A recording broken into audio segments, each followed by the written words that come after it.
I've got a poop. What's going on, boys? What is up? How At least are no you one had that guys? done to him in this show, Yeah. No, absolutely Yeah. not. Evidently, early on, there was a sign of some sort. Uncle Bill was telling me about that, but I don't know exactly what it said. I missed out on that. But welcome the first WrestleManiacs post show in 6 or 7 years, I think. It's been a little bit. It's been a little bit, yeah, for sure. So this is a multi-stream on both Dead Pit and Born to Be Rad channels, and we're welcoming Corey, S'mores Indoors. What's up, guys? Good to be with you again. Welcome back, man, because, you're one of the OGs on the original WrestleManiac shows that we did to 2015, 2016. So back when it was dreadful to watch, but I don't know. Yeah. We'll talk about tonight's. For sure. Got a lot of people are burning the chat up as well. Lots of comments, which I'm missing. I'm probably going to miss a few of them. I try my best, but my computer's going to explode. Post Royal Rumble show, we're going to talk about all the matches. There are 4 matches was all that was on tonight. There was 2 Rumbles and two other matches. So that was kind of interesting. I thought there would be more, but the Rumble matches take up about an hour, at least an hour apiece, it seems like. Yeah. It is weird. I don't think that there's usually been a 4-match show before, which is crazy because we had 4 matches tonight total, but it ran a long ass time, which those Rumble matches lasted quite a while. So it was pretty crazy to think about, if there was any more matches. And you even looking like Rhea Ripley wasn't on the card, So, I mean, it was a little bit odd, I think, but it was probably the most hyped I've been before this week for an event in a long time. And then this week kind of bummed me out a bit with all the shit that went down and really kind of took the wind out of my sails when it came to the show. And a lot of people were asking about the Vince thing on last night's show that we did, Garrett. But yeah, we didn't really talk about that too much, but I mean, it's inevitable. We're going to have to talk about it. I mean, thinking more, and I've looked through, I haven't read everything, but I've skimmed through it. I've read everything. The lawsuit, the screenshots, which that's kind of hard to fake, right? They'll be able to go back and pull that if those were real, correct? Yeah. Should be able to.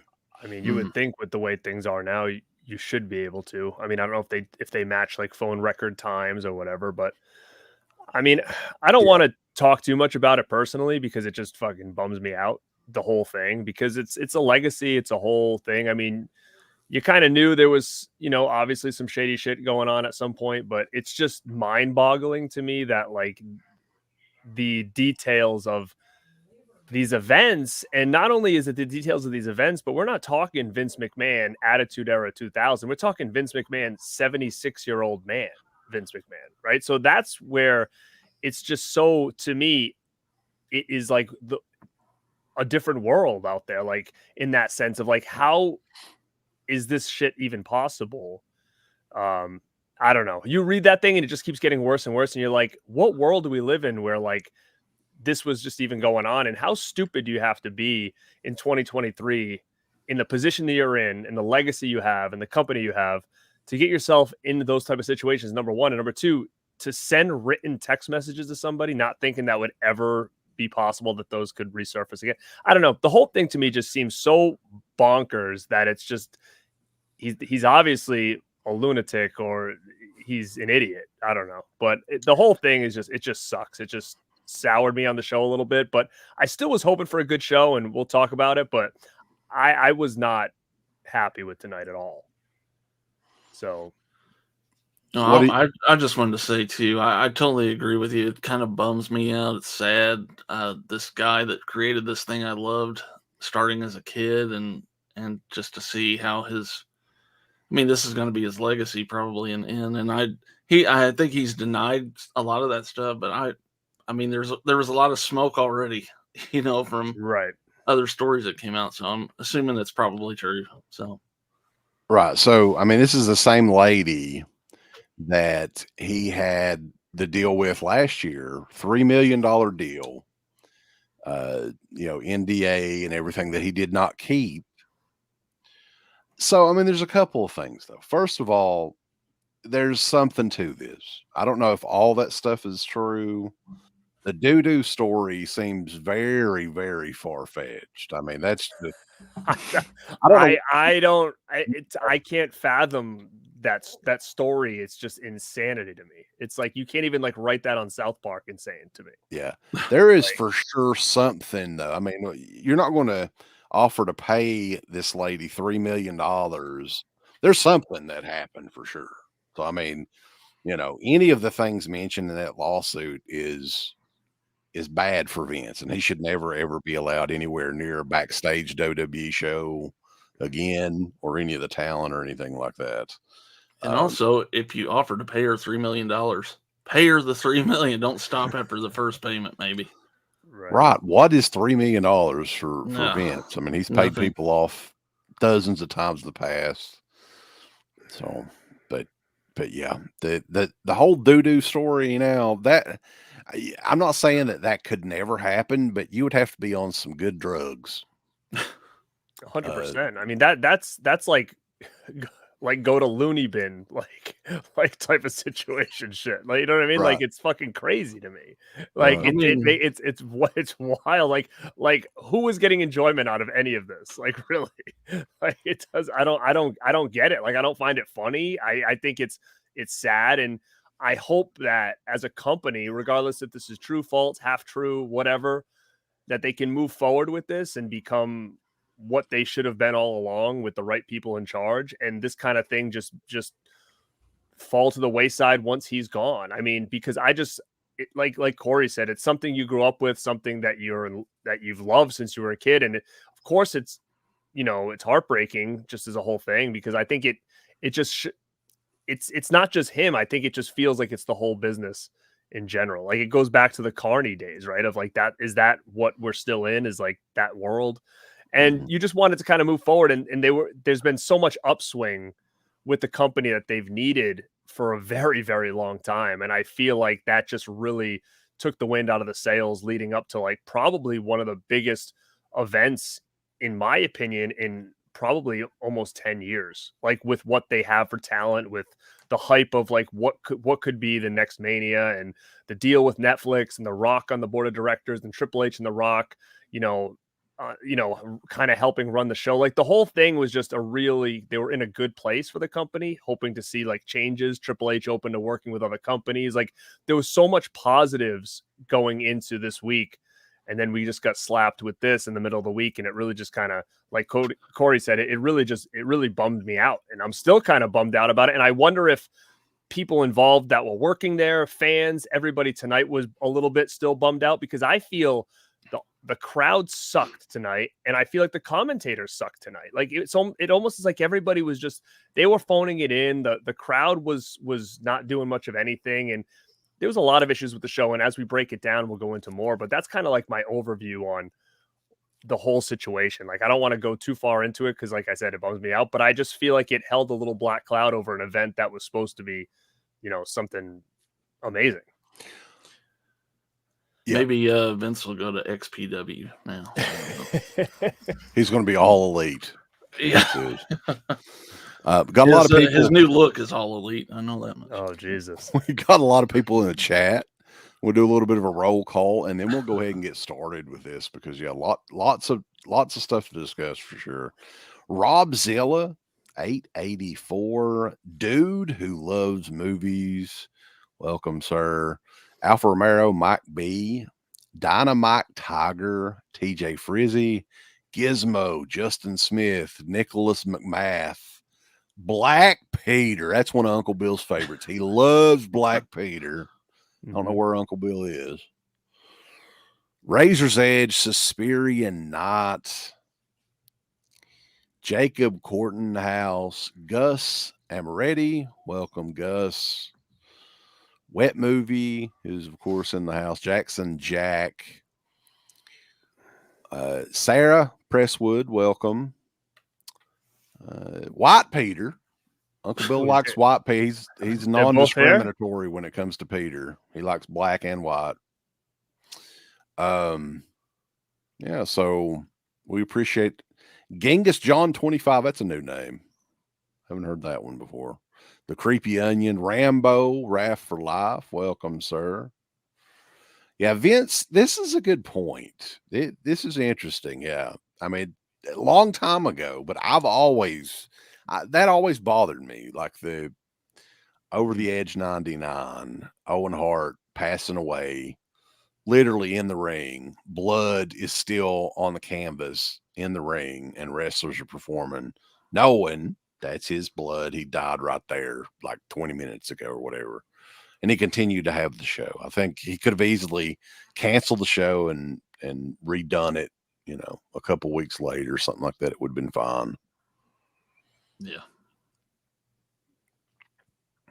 J Reel's Nutbag, Charles Rollins, Corey Conway, Jerry L, James Hayner. So yeah, we appreciate everybody coming in tonight. A little bit of a different show. We don't do these wrestling shows very often at all anymore, but who's to say? I mean, we may do some classic shows, some of the bigger shows. So it's always fun. So we'll go ahead and get started with this. The show kicked off. Now, again, they were promoting the hell out of St. Petersburg, Clearwater, and Tampa the entire show. So evidently they had some sort of promotional deal signed. Hulk Hogan did the intro, which is a little surprising, right? They've had him on before, but he's been in trouble as well in the past. He's looking pretty good these days, I guess. Yeah, I mean, in comparison, he's all good, brother. Yeah. So yeah, they were in St. Petersburg tonight. They kicked the show off with the Women's Royal Rumble, which I think is a tradition. I think they do that every year. Kick it off with, which I like. So the first two that started off, Natalya and Tegan Knox. You guys have any thoughts on those two? Got a super chat, by the way. Thank you, sir. It's Natalya and Naomi. Right? Yeah. Naomi. Oh, I'm sorry, Natalya and Naomi. There you go. Good to see Naomi back for sure. She's been gone quite a while. What up, Christian? Naomi, welcome, Christian. You're in the dark. So gothed out tonight. But Naomi, they had signed a deal, they had said, with TNA about some of their talent making appearances, but it sounds like she's actually back. Yeah. she's back.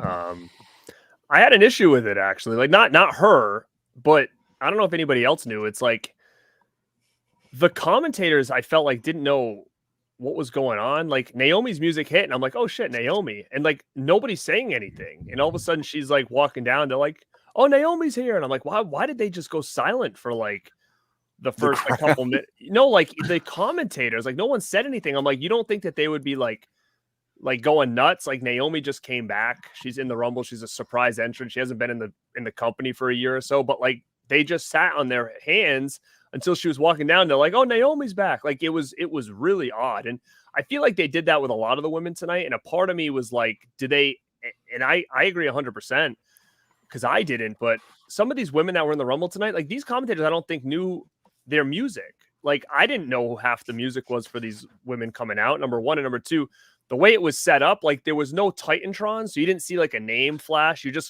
They did like a pan like out, and you just see a number, and you're like looking, you're like, I don't know whose music this is. And I don't even think that the commentators half the time knew who the heck was coming out. So that's what made this women's match so dull and boring, is it was like, it was all people that no one really knew. Did you guys find that? Did you guys find that like you didn't know a lot of these women? It was, for me, the Naomi thing, it was almost like the announcers were waiting for a big response from the crowd that never really came. I mean, that's what I was kind of getting from it, but I'll try to be good cop tonight. So one thing I thought was refreshing about this whole women's Rumble is there wasn't the whole slew of past performers. I think it was all like current people in there. So That just shows you kind of what they built in that women's division over the last few years. Yeah. They they have a huge division. Now here's my thing. I mean, I guess we're not going to go through these individually because who cares really? How many British women with multicolored hair do they have? I mean, they need to figure out some different gimmicks and looks and everything because there's so many that's just generic. Like I can't tell, Indy Hartwell from Tegan Knox, from Ivy Nile, from Katana Chan. Like It's because they don't have they're not building them up enough. Like they don't really have. I mean, I watch NXT and I've not seen SmackDown in probably years. So I don't follow that show. I'm just not home. So therefore I don't know a lot that's going on. Like the girl from that used to be in TNA that's now with like the OC or whatever. Her name now is like Minchi or whatever. I've never heard that name in my whole entire life. So when she came out, I'm like, what is it, Minchi? I don't even understand what this is. Like, and then I was texting with Freddie and he's like, oh yeah, that's what you call her now. I'm like, well, that I had they zero didn't explain idea that either because she started out as what was her name before? I can't even remember. Mia Yim. Mia Yim. Yeah, she started out and then just all of a sudden, like that was her name. Like they didn't explain it or anything. I'm like, what? Yeah. Yeah, like there was just a lot of that. The one thing about this that I'll say about this women's one that I was really impressed with is that we heard earlier today, I don't know if anybody else heard, but that WWE is opening a possible working relationship with TNA, which I think with Triple H in charge and him open to working with other companies, I think is a huge step for the WWE. It was something that they never in a million years would have ever done. So the fact now that they're open to working with other companies, especially like a TNA, I mean, that's huge. And to see them bring out their TNA women's champion, which I'm not too familiar with personally because I don't watch TNA, but she looked like a damn rock star in there. And the fact that they let her go out there and showcase how good she is from another promotion, it made a lot of these other girls in WWE that came from NXT look terrible. And I'm like, well, I got to give them credit for letting them make this woman look like a star. Are they interested in having her like over on their show? I don't know, but she was one of the best parts of the whole damn show was. Yeah, I mean, how could you not? Like, she looked like an American gladiator, really. That's what she was built like. Yeah. Big, had a unique look. Loved the attire that she had on, everything. Really good, strong. Yeah, they definitely want her, I would imagine. So, but yeah, I mean, that's interesting because she had no affiliation prior. Like they had Mickey James, I think, last year, who was in TNA, who had been there before, right? So there's really no reason for Jordan Grace to show up just out of the blue like that. But I think it's kind of cool, and like you were saying, it's a little bit of a game changer. Makes things way more interesting. Yeah, we keep hitting it at the same time. Good. Welcome back. You see me better now? Oh yeah, yep, for sure. That's good. We were talking about the Women's Rumble and that it was pretty cool that they brought in that TNA chick who I think did a really good job, and it was nice to see that they gave her something to do. I think that she really showcased herself well, and that's good for the brand, for their brand. Because to be honest, I wasn't familiar with her at all before tonight. Me neither. But she did well, and I think there was a lot of women that WWE has that came in that didn't do well. There was a lot of botches in this match, and the camera kept doing these weird things where all of a sudden like something huge was going on, but like they would just show like one woman's arm like buried in the other one's head, like in the corner. I'm like, what are they looking at? And it's either that they botched over here and they didn't want to show it, or the camera work was terrible during some of this match. And that was one of the biggest showcases, was that TNA girl. And I think another big showcase for me was, as much as they use her in weird ways, I think they love Chelsea Green, because all the spots they had her do, comedic or not, like they would never put that much focus on anybody unless they thought highly of them. So I thought she had a pretty good showcase too. She's got good character, and she's good on the mic and everything for sure. Now there were a couple of spots though. Nia Jax, which I know is one of Garrett's favorites. Ugh.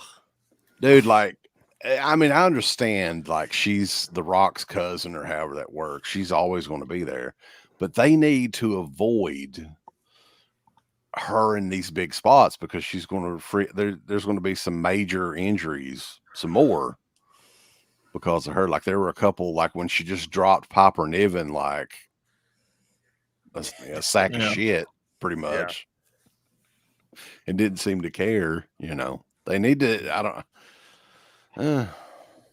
What do you guys think of that? Nah. Well, I mean, Rock's on the board now, so she's there for good, I'm sure. Put her in a backstage role though, or something. I don't know. I mean, it'd be a little safer. Yeah. How about you, Christian? What did you think of this women's Rumble? I'm gonna sound so much like a pig because I don't talk about how good they wrestle. None of that crap. I never will. Chelsea is smoking hot. I'll watch her play fucking chess for an hour and a half. Jade is like a legitimate like Black China. She is jacked to the gills. She's an attraction. I like her. But I feel like Nia's gimmick now is injured people because they talk about it in promos. So I feel like that's like her thing now. She lives her gimmick is yeah. No, Chelsea's smoking hot. I'll watch her. I just want to watch her all day long. No doubt about it. Well, and Bailey has the best ass in the world. I'll watch her all day too. But I was watching the press conference and one of the guys actually asked Cody about Vince. No way. Yeah. Oh, wow. He just basically was like, all I can say now is our team is very family oriented, blah blah blah. He didn't dodge the question, but he's basically just saying like we're moving on. Is what it sounded like. I don't think Vince will ever be back on the board.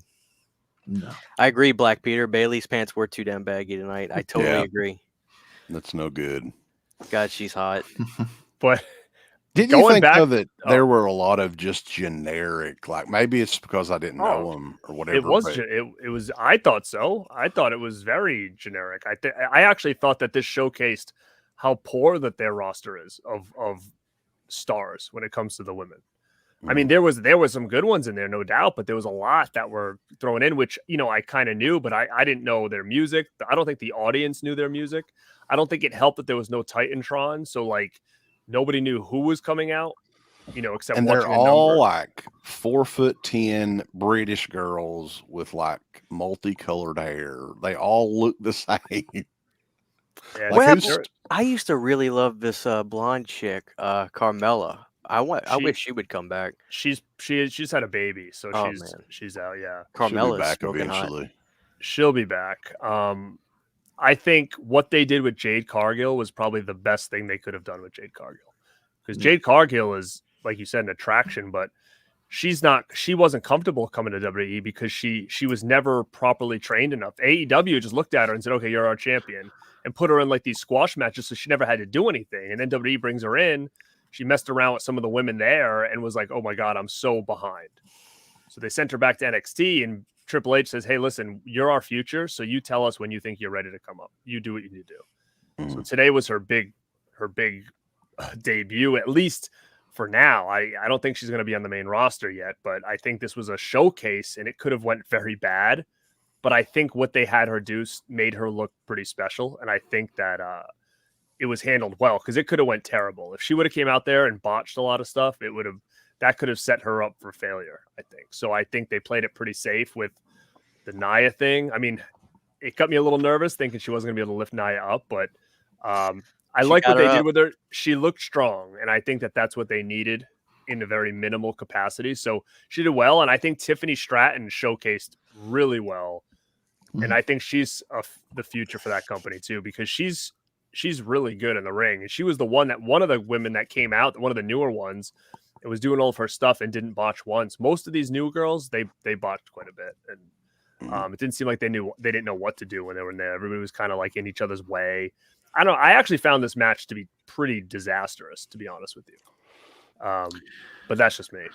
I mean, there's probably 66% of those girls may have not even ever been in a battle royal. So, I mean, it could be a new concept for them. So, Yeah, I was looking. Actually, there's only on Wikipedia of the 30. Technically, there was only 2 of them that were NXT, which is kind of odd. You would think that. I mean, because there were a lot that I didn't recognize in there, but they're bringing a lot of them up, evidently from NXT to Raw or SmackDown. So, but yeah, I mean, Bayley was your winner. I think there were rumors coming out that she was going to win. She's up for a huge push. I think they're going to turn her back face, and the damage control is going to turn on her or whatever, however they're going to do it. What do you guys think of Bayley as a face again? Because I think she's a great heel. She's a great bad guy for sure. It's going to be kind of strange to see her as a face and not in that old Bayley character. Be interesting how she approaches it. Yeah, I think so too. But I think, to be honest, it was probably the smartest move to make, because you can count on her for a good match. You know that people would cheer for her winning the Rumble than somebody kind of out of nowhere. And it sets up the damage control split, and then it still gives Rhea another match, because Bayley's going after the damage control champion, not Rhea. But then it gives Rhea something else to do at Mania too. So I think it was probably the safest bet. And it gives Bayley a little bit more cred, because I feel like she's kind of held back compared to like the people like Becky and Charlotte all these years. So it kind of gives her a little bit of an oomph that she won it tonight. Yep. So continue on. Like I said, there was only 4 matches tonight, and the second match was the Fatal 4-Way with our buddy Roman Reigns, AJ Styles, LA Knight, and Randy Orton. And this one just I wasn't really looking forward to this match at all. I was like, whatever. It ended. It just seemed like it abruptly ended. It was so weird. Like I don't know. It was a long match, 19 minutes and 30 seconds, but it wasn't really built up. I'm not a fan of Fatal 4-Way matches anyway. I usually actually really like those defenses Roman has. They're usually pretty fun matches, but this one was just a little flat and really didn't get going at all. I didn't feel like. Fatal 4-Way matches are tough, man. It's a tough road to navigate. I think it would have been nice to see a couple of these guys in the Rumble, because these are big name guys that could have easily have been the people to win the Rumble. Like, it would have been more people. If at the end you see Orton sitting there and not Ricochet coming in, I think it just gives a little bit more, what ifs to the Rumble itself. But they went with the Fatal 4-Way. I think all these guys into the stars. It could have probably went anyway. I knew Roman was going to probably be the guy to continue to Mania, but I think people like LA Knight and even AJ. I mean, AJ is in the best shape, I think, of anybody in the WWE right now. He's like reinvented himself completely. And I'm like, that guy's got another, at least I think, 5 years left in him. And hopefully they find something special to do with him, because he's still unbelievable. Looks great. He can still perform great. I mean, that guy is like AJ. He's like going backwards in age, this guy. So yeah. I think these guys are great. I know Christian was a big fan of LA Knight, and I think that this guy is hot, and they better not hold off on him, because I think they're going to miss something special with this guy. These guys like this don't come around often, and they need to capitalize on it. Maybe not world champion, but I would have him probably, get a secondary title and see how this guy does with it before they decide what they're going to do with him next. But I hope he just doesn't kind of flounder, because he is over. Mm-hmm. For sure. Roman Reigns, though. So, well, I guess we'll talk about that towards the end. But for this match, I didn't feel that there was any chance of these guys winning. It's just another match that, they had to find some sort of championship match for Roman to be in. And this is what we got for the Rumble. So, I honestly think it would have been better if it was just Orton and Reigns in the match. It did end abruptly, I will say. It did kind of end randomly. I see Austin saying maybe LA versus Logan at Mania. Actually, that might be the direction they're going to go. That's kind of what I think is going to happen. Which I think would be pretty cool. Yeah. Well, speaking of Logan Paul versus Kevin Owens, and this was a singles match for the U.S. Championship. What can you say? I like Logan Paul as far as for a guy that's not really a wrestler, he does a great job. He's got a great persona and everything, but I just wasn't really into this feud at all. So this was kind of your bathroom break match, at least for me. If you had to go, take events, I'm going to use that now. There you go. That's your match. I don't know. I thought this match was awesome. I wouldn't have wanted to missed it. It was action packed. I mean, friggin' Logan Paul was bleeding from his ear and bleeding from his mouth. I mean, this guy, I don't know much about him on what he does outside of wrestling. I know he's a big star. I don't follow him really, but when it comes to wrestling, this dude's taking it serious. He respects the business and he's good. And I think that, man, being a big name like this, like he deserves everything he's getting because he's great in there. Every single time he's in there, he looks like $1 million. I mean, there's guys that have been wrestling for 10 years that don't look as good as this guy does. So, I mean, love or hate him from a personal standpoint, I think he's the real deal. And, I think this is good for the company to have someone like him, representing that secondary title, because it's about time that we get these secondary titles feeling like big titles again with him and Gunther and all that stuff. But Christian, what did you think of this match? It's probably my least favorite match he's done. All the rest of them I think have been way better. But I don't think Kevin Owens was like I'm kind of over him. Like, he's fat, they call him a prize fighter. What the fuck? Like, I really don't get it. And I like Kevin, but like I wish he would just play into the fact that he's out of shape. Like, that's his character. Like, he's a prize fighter. He used to. Like, what? Didn't he have like didn't they used to call him the Panda or something like that? Like, he used to have Panda Bear shirts and shit. Oh, I don't remember. Was that when he was Ring of Honor? Maybe I think so. Yeah. I'm not saying that he's not like athletic or he's not tough, but like it's like, oh, I really hate that kind of stuff. Like, he's walking out with a gut, but he's a prize fighter. Like, come on. I like him though, but I hate it when they try to pretend about stupid shit like that. But no, I like when Rogan fought when Logan fought Ricochet, that was crazy. They did all kinds of shit. To me, like, he didn't really do a lot of crazy shit. I like Logan, but they've already discussed it. Like, the dude has to prep. He wrestles once every couple months because they literally have to choreograph his entire match, which isn't a bad thing because they do crazy stuff. But this was my least favorite he's done. I think Logan had a good match with Roman at that Saudi show too. Yeah, that was really good. And I'll say Logan Paul has a better buckshot lariat than Adam Page. Well, that's not really saying a whole lot. No. But do you think maybe there could be an LA Knight Logan Paul feud? I mean, I don't watch SmackDown, so I don't know. Have they teased anything with those two guys at all? No, to me, it makes perfect sense for him to go against the Miz, because the Miz, like, I'm the showman, I'm the biggest. Like, that makes sense on paper for them two to go at it. I think LA Knight doing anything but being up against the main events is stupid. Yeah, I just for a win. I think going to be a U.S. champion, like, I don't give a fuck about those titles. To me, that's just like, hey, you're not good enough to be main event. Well, to me, if LA Knight goes for that, kiss it good. I think that's dumb. I hate those titles.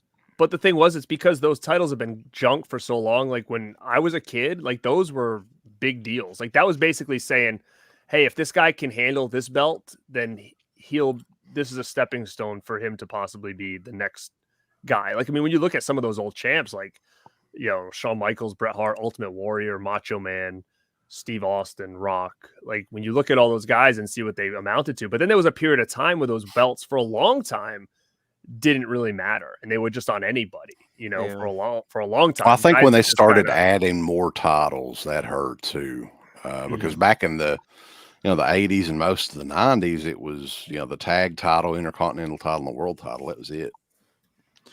Still a secondary title, but Christian, would you feel better if he's the one that beats Gunther? No, I think he's way too good for that stupid title too. He's a main event guy. Okay. I don't like those titles. I don't know. To me they're just like, hey, you're just not good enough to be main event yet.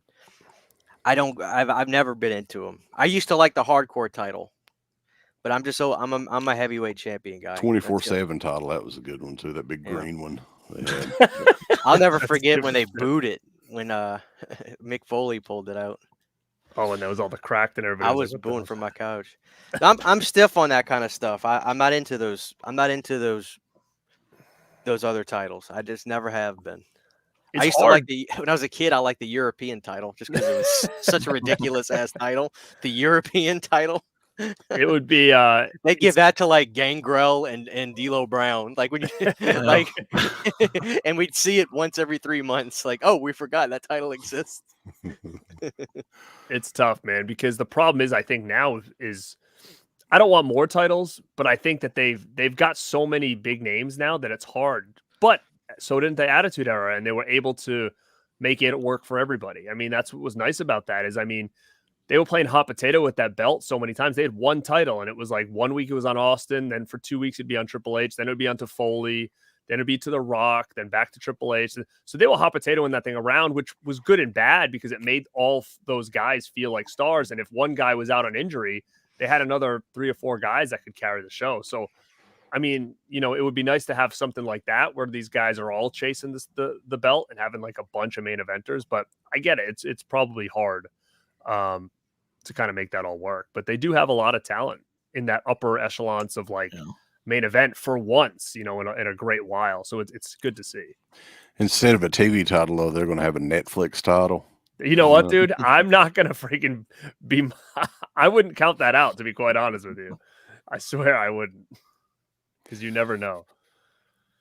So, continuing on, though, the last match of the night, the Men's Royal Rumble. This one started off with the Usos, which when I saw the first Uso, I was like, I bet they're going to have. I said the same thing. Yeah. And of course, that's what they had that old demolition spot. Yeah. And the Men's Rumble didn't really have, what would you say, the only surprise?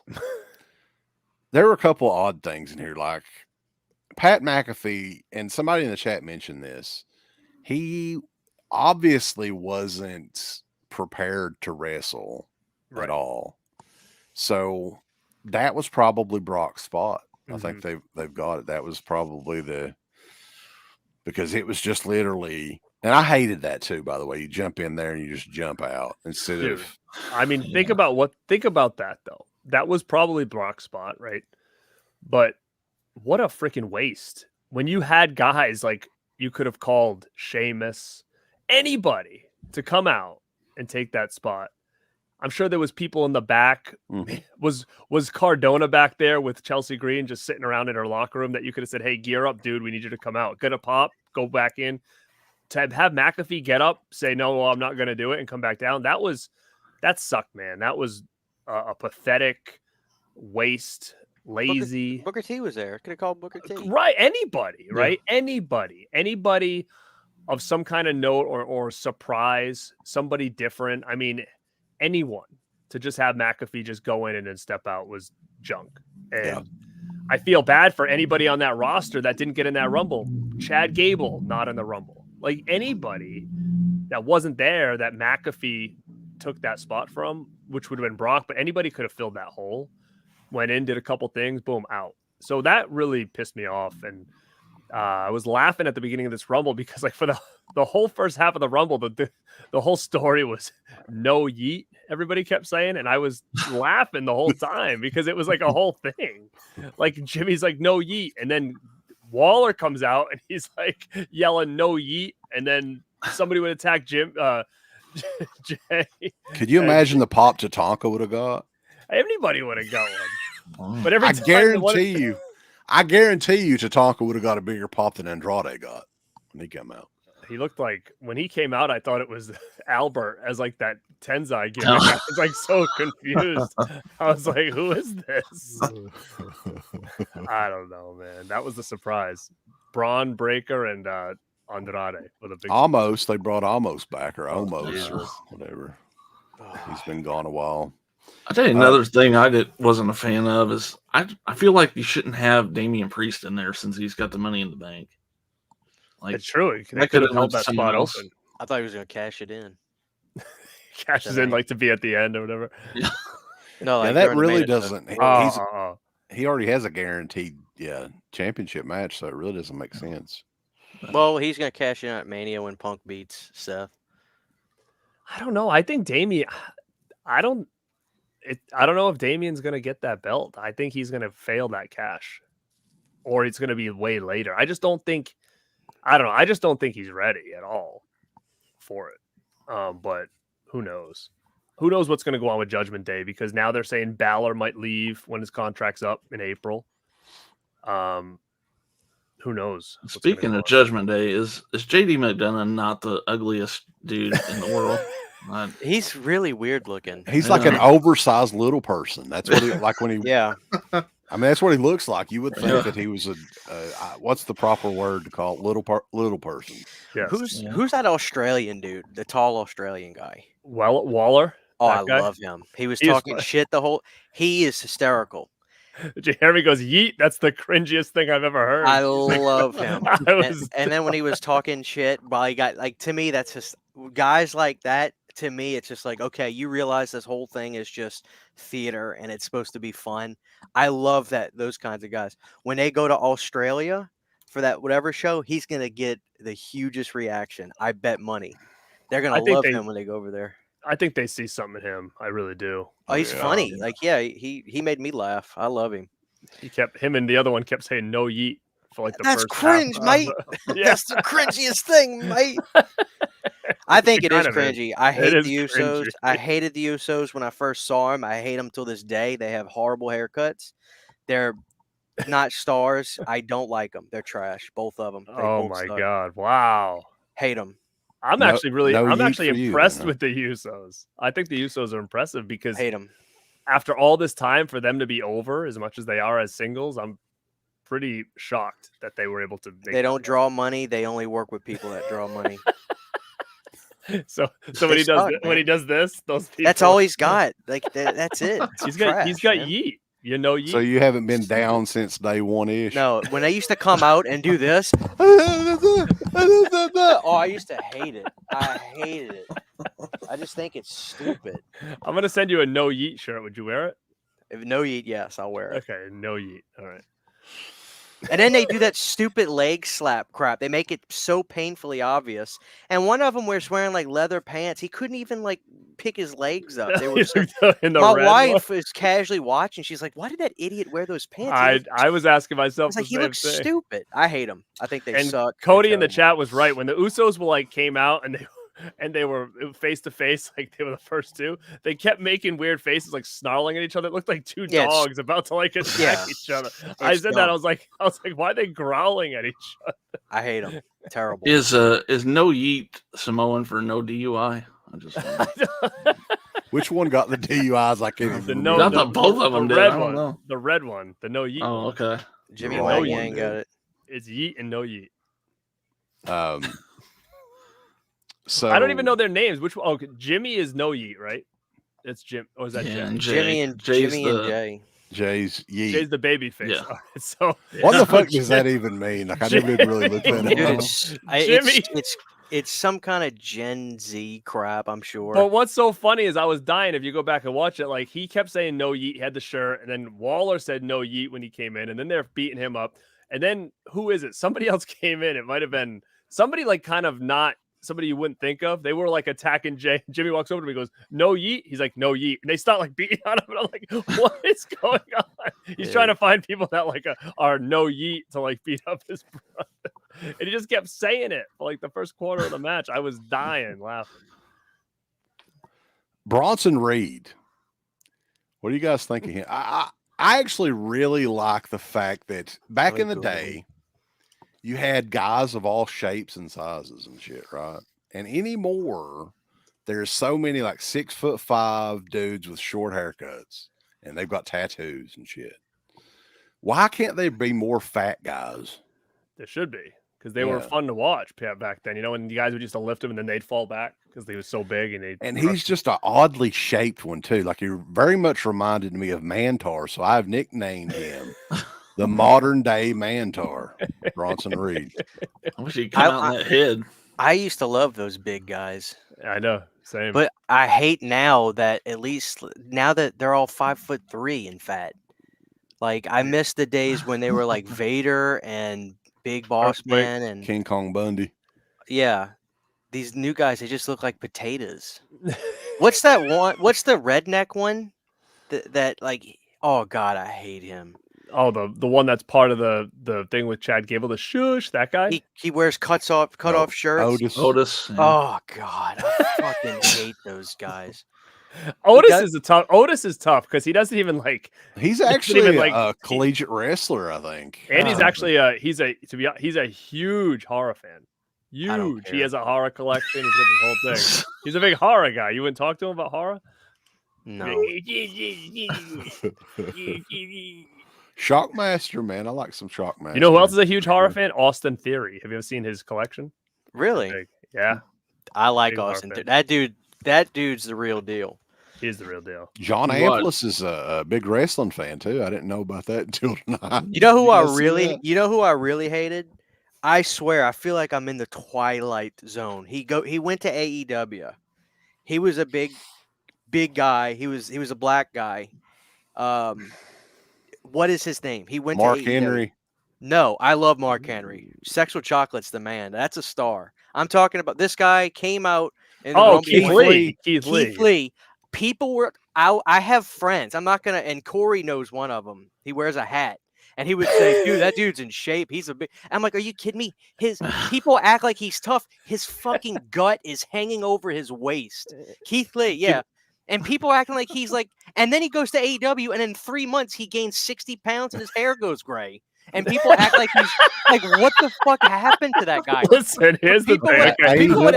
People would act like he's so tough, and they're like, "Oh, dude, Lester's in for it. He's got Keith." I was like, talking about Keith Lee looks like a fucking he looks like a melting chocolate bar. Like he's just fat. And his gut, his belly is hanging over his waist, and people act like he's so tough. And then he goes to AEW, gains 60 pounds, and he's full gray hair. I don't understand. It's the WWE, like it's the machine, right? So it's funny that you say that because Keith Lee was very well known before WWE, before NXT. I didn't know him from the indies. He was a big, heavy, super heavyweight guy. He was a super heavyweight guy that was so big, but he could move pretty agile, right? So when he came out for the first time in NXT, he was like in the audience, and they said, "Oh, it's our new signee, Keith Lee," and he had gray hair. And I remember saying to people, I go, "Who's this old guy that they're bringing in?" And like, "No, he's really good." Then he debuts, and his hair's black. So like, you know, WWE puts you through the system where they clean you all up. They put him, he looked like 10 years younger, right? So then when he goes to AEW, and it's not like that, you know, that thing of like, make sure your hair's dyed, pal. Like he looks older now. Does he not realize he looks fucking ridiculous? So like now he looks like an older guy now. He's barely on TV anymore too, though. So that's the thing. Like he was, and he's been sick and stuff. But I mean, I think it was a big mistake that they, I don't know. I thought he was good. He was different, but I think him moving to AEW was a huge mistake for him. He's nothing over there. Nothing. I mean, a lot of people are impressed when fat guys can flip. I mean, so I just want to say, when people say like, dude, he's like, when people they pretend like he's not just a big heavy dude with a belly. They talk like he's like this, like he's built like Brock Lesnar or something. I feel like I'm in the Twilight Zone. Like, I feel bad that I have to say, well, his gut is hanging over his fucking waist. That's like WWE's way, though, right? So, like the commentators and stuff like that, I guess hype that stuff up, right? Because you know, even with anybody, it could be in shape, out of shape. But I mean, even back in the day, they never said, you know, Earthquake was fat. They never said that. They would say like, you know, this guy's a monster or something. Like they'd upsell like. Those guys back in the day had a different way of working, though. They didn't. None of them tried to do backflips and shit. Like, well, Vader did, but that was just Vader. Vader was the man. Yeah, so like they worked that style, and anymore, I mean, I guess wrestling's different now. You can't really do that, but yeah, I think Bam Bam Bigelow, Vader, even Kamala, man, I freaking loved Kamala back in the day. Can't do a gimmick exactly like that anymore, I don't guess, but you know what I'm saying. The big guy gimmick. I would love to see. You know, Bronson Reed, I think, is pretty good.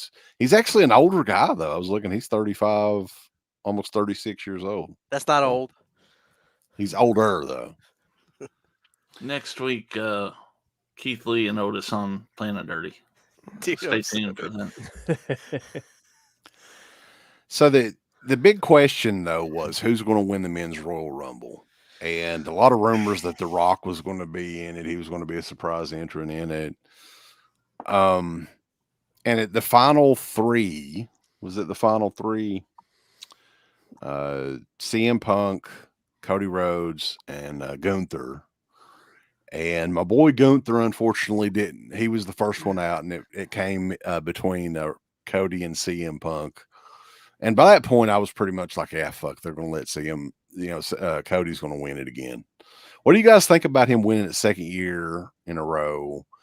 WrestleMania 40, the main event, is it going to be Roman Reigns and Cody again? Yeah, he already announced it tonight. Yeah. He said he pointed to him and said, "I want you." So he already put it in the hat as soon as it went off the air. Yeah.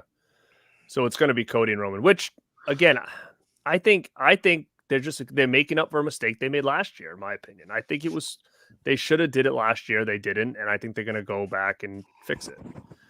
They have to.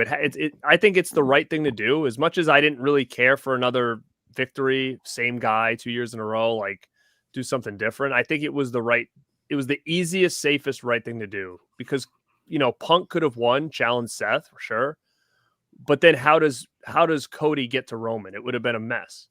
Yeah. Like, you know what I mean? Like it wouldn't have been a smooth transition. You would have been in the Elimination Chamber, but that would have been for SmackDown guys. So how would he have gotten in there? Right. So it was just messy. It was the cleanest way they could do it. Now Punk can challenge Seth because he hates him. They're both on Raw. Like it just works out. And it's going to be Seth and Punk are going to main event the first night. Cody and Roman are going to main event the second night. They're going to keep it easy. And then from here, hopefully we move forward with two new champions moving into 2024 and see what they can do for the company. And I'm actually in a point right now where I'm ready for a babyface champion again. Like the chase the chase has been going on way too long. It's like all it's been is heel champions for probably like 15 years since Cena. So I'm curious to see what happens when someone like a Cody Rhodes or CM Punk or somebody that's over as a babyface can take the company. Will it work? I don't know. It might be a big failure, but put it on Cody and say, show us what you got, man, and see what he can do. I mean, I think it's a much needed situation, I think. What do you guys think about that? Yeah, I mean, going back to when we used to do these shows, they couldn't create a popular babyface to save them, and now they seem to have a lot. And so, yeah, I'm sure he's going to probably win that match, and like you said, Punk's going to go to Seth. And what happens with The Rock, though? They tease that. Where do you go with that? Is that going to be like are they wanting to do that maybe on a Saudi show or something? I don't think Rock and Roman need the belt. So I think once Cody's done with Roman and Rock and Roman want a feud for like tribal chief, they can do that. I don't think the belt needs to be involved. So I think that's what they're going to do. I think they're going to wait. Do that later as like a special event, and then Cody will be challenging someone new. Could do that at SummerSlam or something, yeah. Yeah, I think that's probably what they're going to do because it would be silly to have Roman and Rock and then for the title. It's too much going on in one match where we have so much other talent that needs things like belts. Rock doesn't need to have a belt in play for his match to be a top storyline. So I think they're going to still do it. I just think it's going to be later. What if Rambo's asking? What if Rock was the referee for Roman versus Cody? I mean, he could very well be. Stupid. Could be that way. Could very well go that way. I mean, that could see that setting that matchup. Right. Maybe. That could set it up. He counts that 3. Roman's offended by that. Why would you do that to your family? Blah, blah, blah. It could be a whole setup for sure. What I thought was interesting, though, Cody Rhodes and CM Punk, the final two in the Royal Rumble this year, what would it have been? A couple of years ago, they were both in AEW together. Yeah. What does Tony Khan got to be thinking when he sees like 50,000 people or whatever it was in the United States? In the United States. Tony I Khan's think an he was idiot. probably. I think he was probably shaking his head, being, "What the hell? What just happened here?" Because literally, like 2 years ago, these two guys were in his company, and they were supposed to be his all-in main event that year. And Cody left, that screwed that up. And Punk left, and it was and now he's looking at what his main event is now the main event tonight. It's been an interesting couple of years in wrestling, man. I'll tell you that much. Mm-hmm. Yeah, they kind of feel, I don't expect them to go out of business or anything, but it kind of feels like 2000s when WWF was on top and WCW was kind of falling. But it does, 100%. I'd much rather watch 2000 WCW than AEW today. I would too. I think so. Yeah, I mean, I can't stand 130-pound guys choreographing acrobats in the ring. I hate it. It's stupid. I think that when Cody left, backstage and just the overall structure of those shows changed so much. Like, I don't know what he was doing backstage creative wise, or if he was doing anything, or if it was just my imagination, but whenever he left, like, those shows just seemed to completely fall apart. And as far as storylines goes, whatever they had going, like, it just completely changed when he left. Yeah. I thought. I pray to God MJF gets out of there, and Jericho just needs to have a real long, hard look in the mirror. Just a real long, hard look. Agree. I mean, I think nobody there can say, Jericho, you look stupid, man.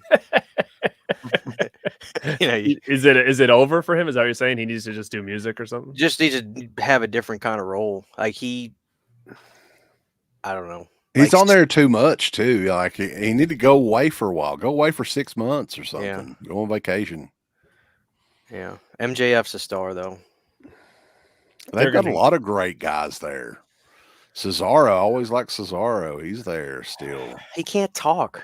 He's a wrestler. That's all he is. Sometimes that's all you need to do.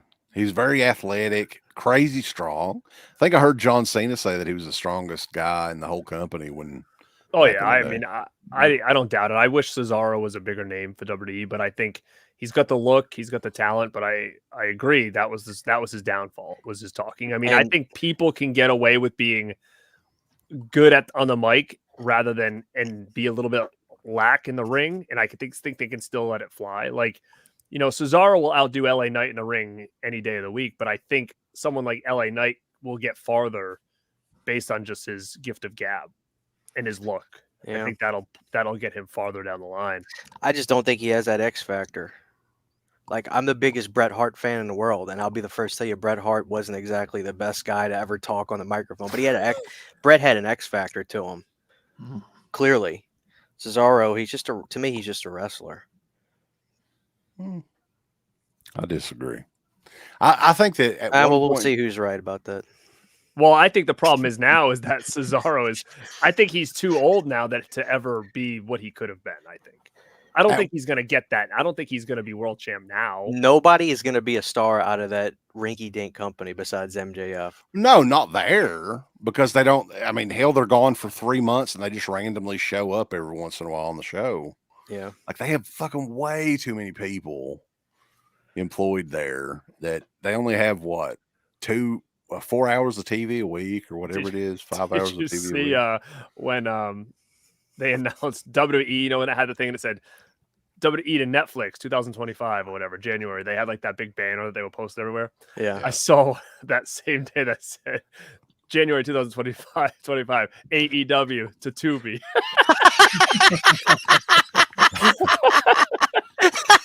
Sincerely, though. And people have posted all over the place. Dude, a lot of people watch Tubi. I bet more people watch Tubi than watch PBS. It's true, but it was just funny that it was like that would be them like, oh yeah. You know what I would do though? Oh my god. Here's the chance, because it's Netflix still. There's a lot of people that don't have Netflix.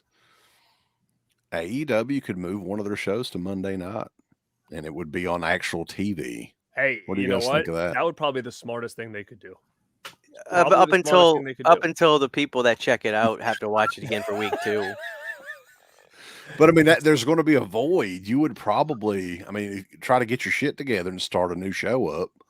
Mm-hmm. The only thing good about AEW is Tony Khan's cocaine-fueled post-show scrums. Yeah, those are better than the pay-per-views. I look forward to those, actually. Oh man, where he doesn't blink. He doesn't blink for 30 minutes. Those ones? I just love watching Vince Russo's show where they break down the scrums and they just pause it and look at the weird faces he makes and how he has to like really hug all the wrestlers, like tight, hug them tight. Something's not right with that guy. Tony Khan to me is like a kid that collects baseball cards, and he's collecting all the wrestlers he can. I agree 100% with that statement. I think that's exactly what it is. And it'll be over whenever his dad says it's over. Yeah. Mm-hmm. I'd read this on one of the wrestling news sites. They were talking about WCW earlier. When Turner bought WCW in '88. From 88 to 2001, when they folded, all the money that WCW lost, right? AEW has already lost more money in the 5 years or so that they've been around than, 16 plus years or whatever it is that WCW was at Turner. How crazy is that? I believe it. That's crazy. They were paying some big money out. There was some weird clip of Big Show with a bent left knee in the middle of the ring at some house show thing promoting AEW, and he was like with his big ass finger, "It's buy a ticket, get one free." They couldn't give there was a clip of him. They can't give. I told you. I looked on AEWtix.com today. Oh yeah, you sent that to me. Yeah. First of all, when I say it wasn't even a third of the arena that they were, this was an arena they had filmed this in. They weren't even selling a third. It wasn't even for sale. It was less than a third of the other arena. Yeah. The cameramen have 2 shots, ring that way. They can't. They ain't got no cameras panning across the arena.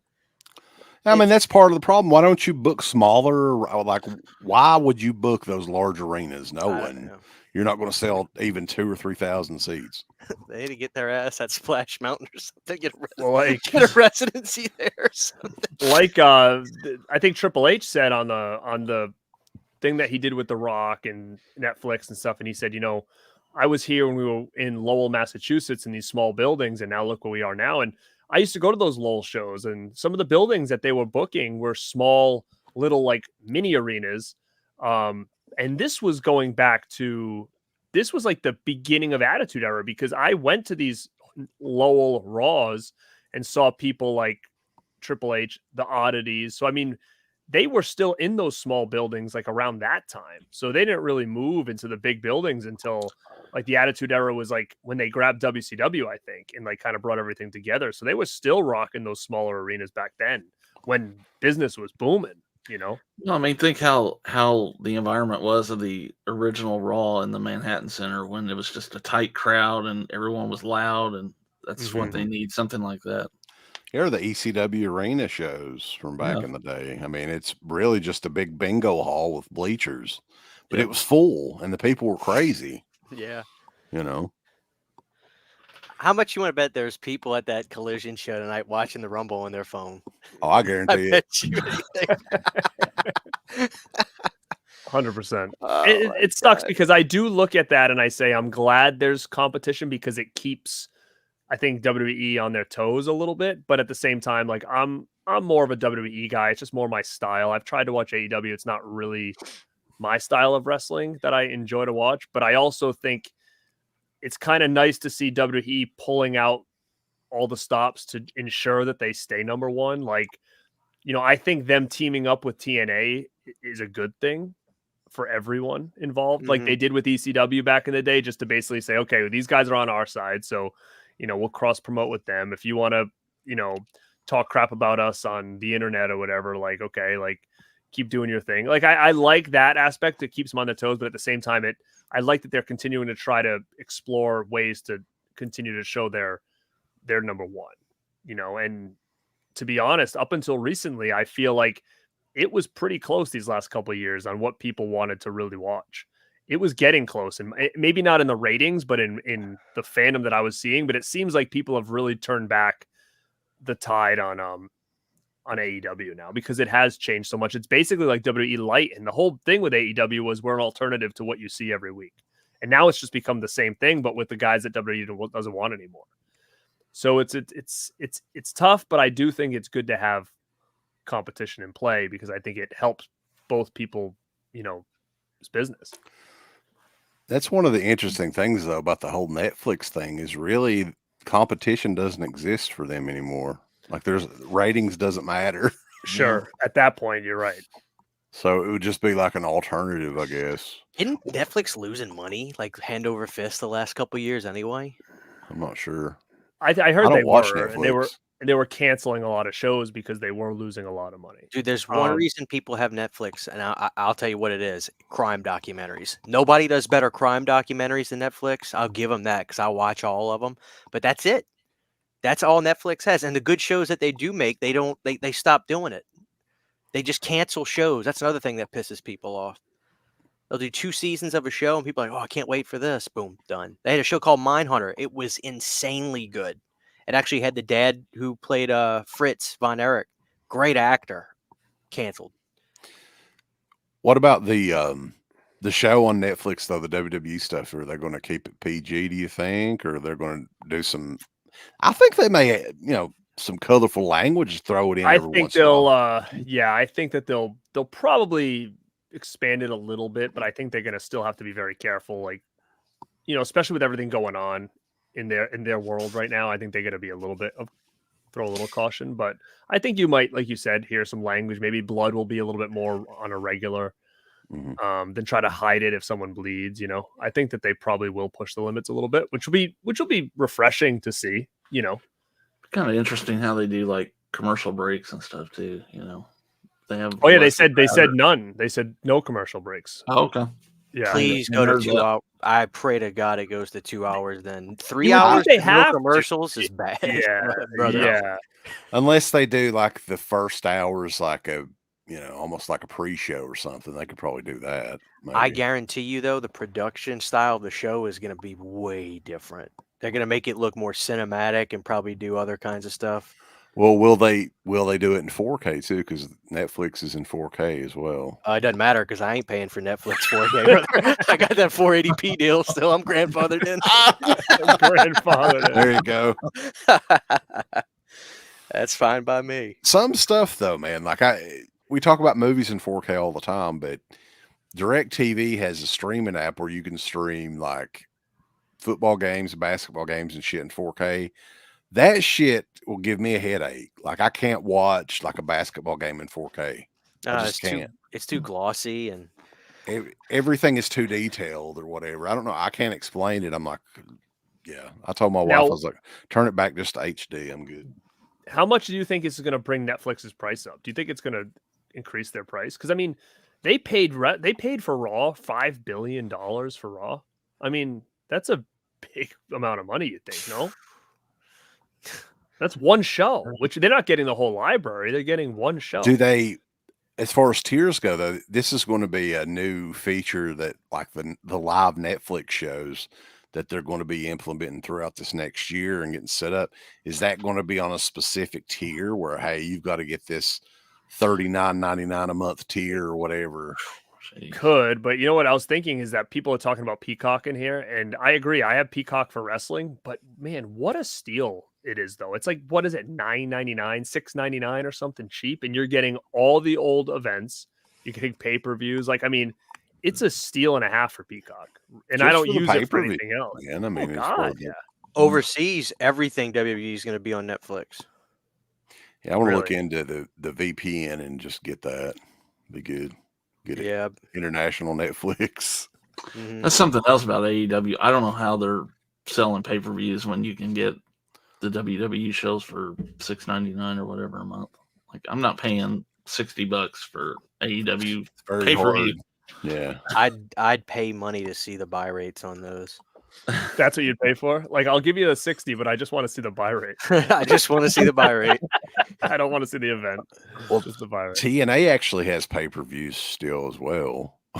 Oh yeah, not as many. I think they do like 2 or 3 a year or something like that. Where does TNA even air at? Is it on TV anymore or no? It is. I don't Pop TV or something. Yeah, I don't even know. It's a very small channel, and it's on like Wednesdays, I think, isn't it? I don't know. 4 a.m. Tuesday at 4 a.m. It's interesting to see what happens over It's there. on the Sunshine Network. I don't know. I'm curious to see where this goes, but I think tonight I was very disappointed overall with the whole thing because I was very hyped for it. Me too. But I'm curious to see, what the roadmap's going to look like from Mania forward, and to see how people react to it, because I do think that we're going to have Cody and Punk as the 2 champions after Mania. I really think that's what's going to happen. Typically at the Royal Rumble, though, you get a good idea and you're kind of excited on what's to come, right? For Mania, you get an idea on what they're doing. But for me, I'm not really that excited to see Roman and Cody again. I'm kind of interested in seeing what they do with Bayley. With the whole thing with damage control, that's kind of interesting, but like, I don't really care. There's not a big story there for her to win the title again, right? She's had the title numerous times. So are you guys hyped at all anymore or no? I'm not hyped for it. I mean, I don't care that. I mean, I think Bayley's fine, but it's not someone I'm excited to watch. I think she's going to go against damage control. I think Becky's going to go against Rhea, which is a match I'd like to see. I'll check that one out for sure. Brock was supposed to be with Gunther, but now we don't know what the status of him is. So that I don't know what the direction of Gunther is going to be now. Is it Drew? I don't know. I don't know what's going to happen with those guys now. And they probably screwed Miz because I'm thinking, well, they should do Miz, but Miz can't because that stupid thing that happened the other week. If he loses this time, he can't. I love the Miz. So yeah, I don't know where we go. I don't know what tonight showed that this is what's next. I don't know. All right, guys. Well, I mean, it's been fun doing that. We only usually do an hour for these, if I'm remembering correctly. So if there's anything else though y'all wanted to mention about the show or not, throw it at us. What did you guys think of it as a whole? Like each of you? Yeah, I thought it was just kind of average. One thing I will say about the men's, I'm trying to find something good, positive to say, is as I was watching it, this was not a thing in the past, but a lot of those guys they were like intermingling stories with a bunch of guys that are having interactions with each other. And back in the day, we were lucky to have one story going, and they were just throwing matches together. So that's kind of interesting, at least. Yeah. I'm so glad. I'm thinking about this now. I like heel champions. I think the chase is much better than the catch. Once Cody wins, if he does, okay, cool. Now what? Like, what's he got to go after? That's going to be the problem. That's true. It really is. My favorite champion, probably one of my favorite champions of all time, is 2000 Triple H. Roman is like Game of Thrones. His theme is epic. When he comes out, everybody stands up. He's fucking awesome. I love heel champions. So I'm cool with Cody winning because Punk's 46 and AJ's 46. Who hasn't stopped wrestling and who can you tell hasn't stopped wrestling? It's pretty obvious. So watching Punk, my heart hurt a little bit. He's not out of shape or anything, but he physically, but he doesn't look physically out of shape. But man, you could tell he took 10 years off. Well, he come in late in the match too, right? He wasn't out there very long. But see, AJ's body is so conditioned that they're the same age, and you can clearly see who hasn't stopped wrestling. To go with your point there, Christian, on heel champions, that's why I wish someone better than Damian Priest as a heel had that Money in the Bank. Because would it not be beautiful for Cody to beat Roman and finish his story and immediately get cashed in on, and that we got a chase going again? Yeah, I guess so. Which could be exactly what happens, to be quite honest with you, because it's like the story's finished, but then it reopens, right? So they could easily go that route. Do I think they're going to end Mania with Damian Priest holding the briefcase? Probably not. But I mean, it is something that could happen on the Raw and afterwards. I mean, there is possibility there, and I actually think that you might be on the right track with that, because it kind of works with the finish the story, because it's not completely closed. But yeah, I mean, it's tough because you're right. Having a chase, there's always something to do. But at the same time, growing up, we always had that babyface champion forever. It felt like with Hogan, and it worked. And they would just feed him different heels every so often. And maybe as a kid going into it, it was different than if I was an adult going into it, because now you're seeing, that it's just being fed to him, and these guys aren't really going to win. But when you're a little kid, you always thought, like, what if Hogan loses? Even though you knew he probably wouldn't, right? But even Shawn Michaels had a pretty good run. Brett had a good run as babyface champion. I mean, I'm looking at it from a standpoint of like kids as well, looking up to like a Cody and, him overcoming all these heels or whatever. But I don't know. It's either going to be a huge success or a huge failure. And the only way that we're going to find out is if we just let them try. Well, one thing you got to remember, though, you mentioned Hogan, and they're doing this with Roman, too, and they've done it with Brock in the past. Appearances aren't every week. Right. And defenses, defending the belts like every other month, maybe every 2 or 3 months. So I like the fact that they're doing, if you see somebody every week, I mean, it's like Jericho, like you were saying, hell, fuck, go away for a while, man. I'm sick of it. It's like the Dudleys never got injured back in the day. You got sick of seeing them every week. The worst thing you can do is have somebody defend that title every month on pay-per-view, on Raw and SmackDown or whatever every week. Got to go away for a while, and the Hogan defenses were special. I think Roman's defenses are special because they're making that the way, in the 80s and early 90s and everything was. I agree 100% with that. And there are people out there that don't like that. They said, where's the defending champions? And you're right. I don't think that world title should be constantly defended. I think that should be left to the guys with the secondary belts. Have them headline shows. Have them headline some pay-per-views. Have them headline some Raws. Like leave these guys. I mean, sure, Hogan might have had that belt on the house shows and we just never saw it. But from a TV standpoint, you saw Hogan probably defend 5 times a year. That's it. 4 pay-per-views and maybe a Saturday Night's Main Event. That's it. When people talk like that, I'm just like, I hate to sound like I'm just stating the obvious, but it's like, he needs to defend. It's a fucking television show. It's Game of Thrones. When he shows up, it's like, holy fuck. People freak out. And he literally is like a fucking dragon. When he shows up, everybody's like, oh shit. So I think it's awesome what they're doing. I get excited when he comes out because like you don't see him. It's special. I love Roman. I think he's not as good as 2000 Triple H because man, I fucking hated him as a kid. But now I get it. He was awesome. So I like heel champions. Cody's gonna probably win, but then it's I'm telling you, it's gonna go downhill. I think you're right. Actually, like I don't hate Cody. There's a lot of people. My wife fucking hates Cody Rhodes, by the way. Oh my God. When he won the night. I swapped, man. I said Punk, but as I was watching the match, I was just like, man, he's out of, he took 10 years off. You could just see it on him. I still love him though. Still love him, but Cody's he can go. But yeah, I mean, I don't think after 1,300 and some days or whatever it's going to be by the time WrestleMania rolls around, Cody Rhodes is going to be the one that beats him. I don't know if I would do it. Who would you? Is there I don't know. Would? I mean, nobody offhand really that I could think of. I mean, I guess he has to lose sometime, but I mean, maybe it is Cody. We'll see. He is very over. It surprised the hell out of me whenever he debuted a couple of years ago. I was like, he's going to be like mid-Carter, right? But they have pushed the shit out of Cody. There's no doubt. Yeah. People seem to like him. I'll tell you who can beat Roman. Let Roman win this WrestleMania.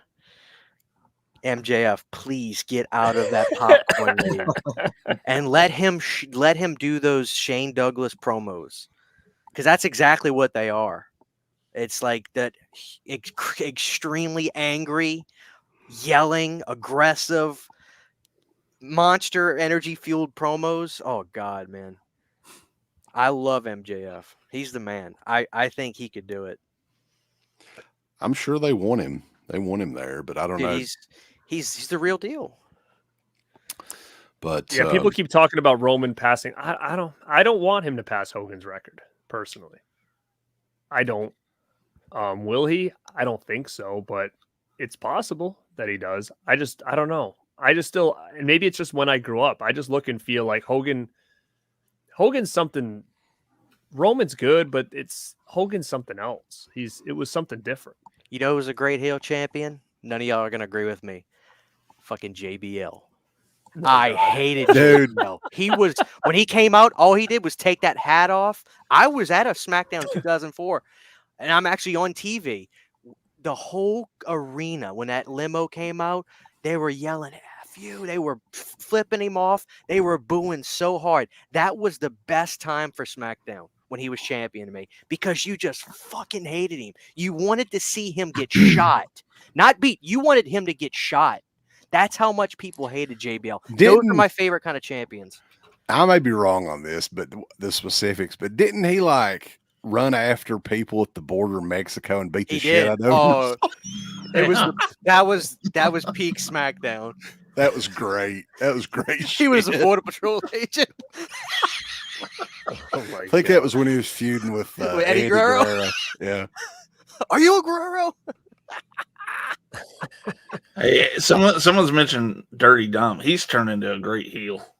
Yeah, dude, he's probably the most over guy in pro wrestling right now. Yeah, like for real. Like he walks out and smirks, and that dude's got so much heat.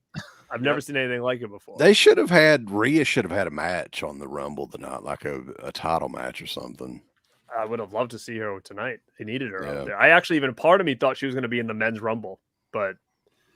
Did you hear that line that Corey Graves had? They were talking about Dom's dyed boots, and he said he heard he dyed them in jail with Pruno or something like that. That was great.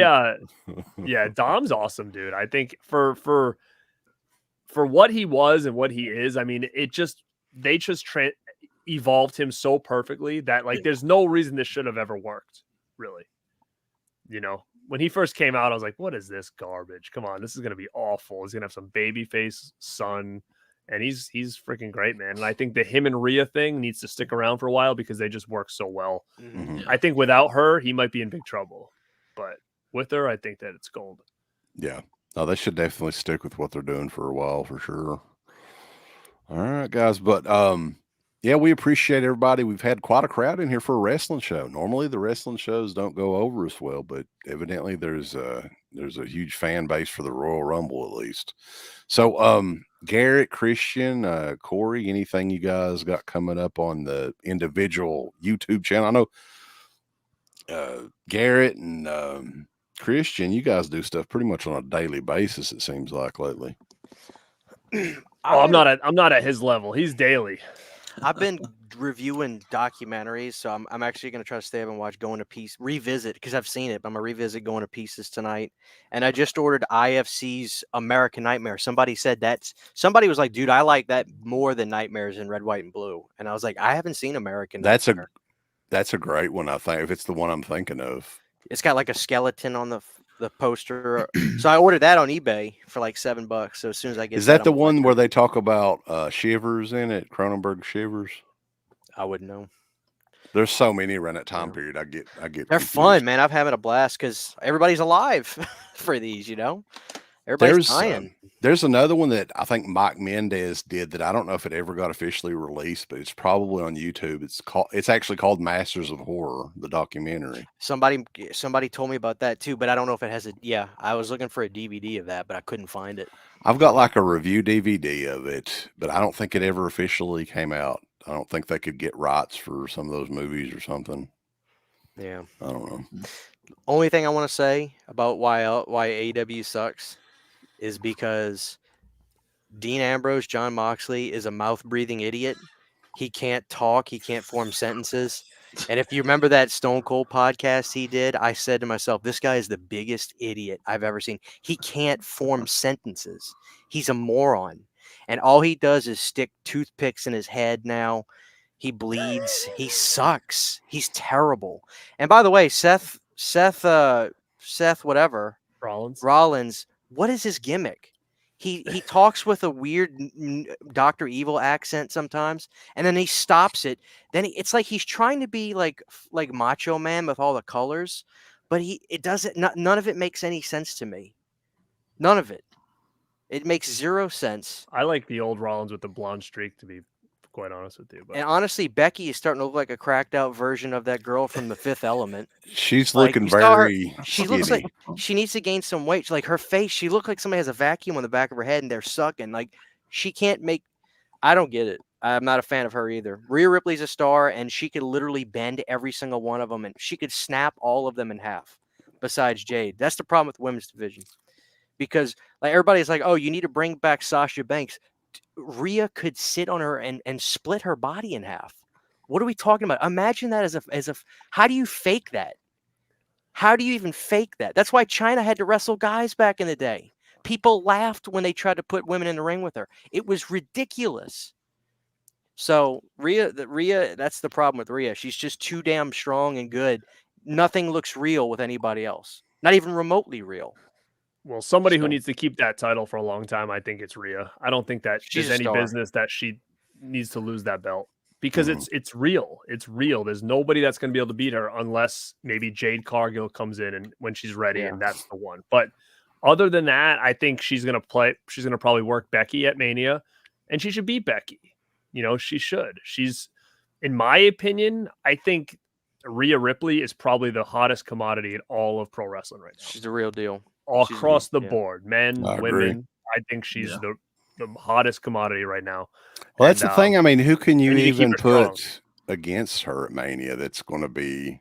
It's got to be Becky, because they've never done a show. They've never had a match together as far as like a big match, you know. And what would be a spectacle that people would be like, oh, this is going to be a match? I don't know if that is really. No.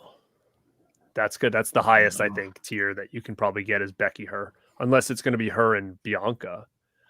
But I don't know.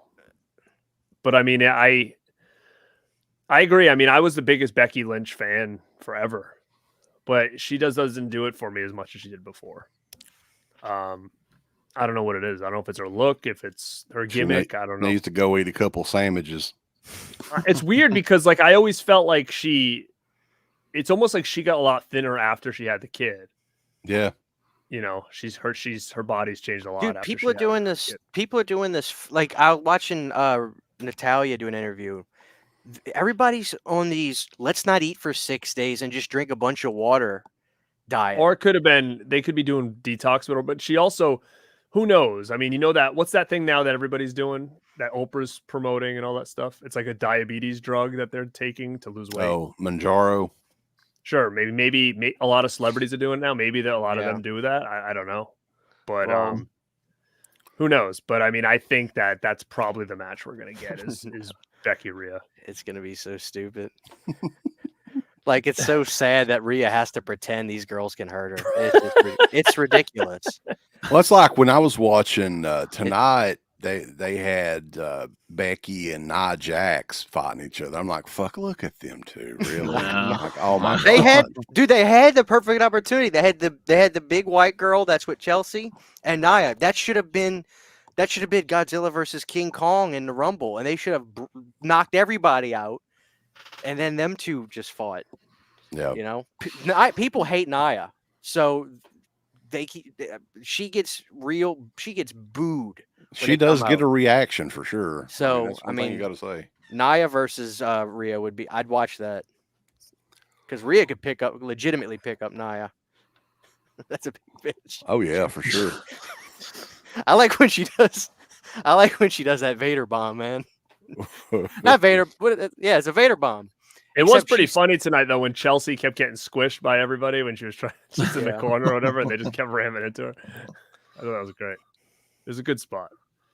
But yeah, I haven't watched Going to Pieces in forever. Have you watched it yet or not yet?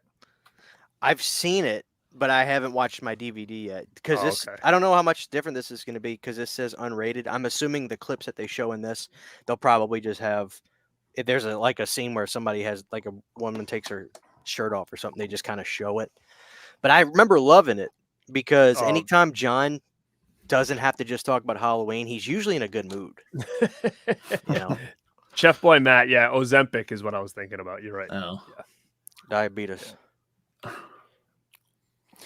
right, guys. Well, Corey, what have you got coming up? You're always doing some stuff too. I'm actually tomorrow gonna record a video. I'm actually gonna take a trip out to David Emge's grave and track that down because it's about a half hour for me. Yeah, I know that. I didn't know he lived and was from Evansville, Indiana. I never knew that. I didn't know he was back, so I thought he just moved away for good, but apparently not.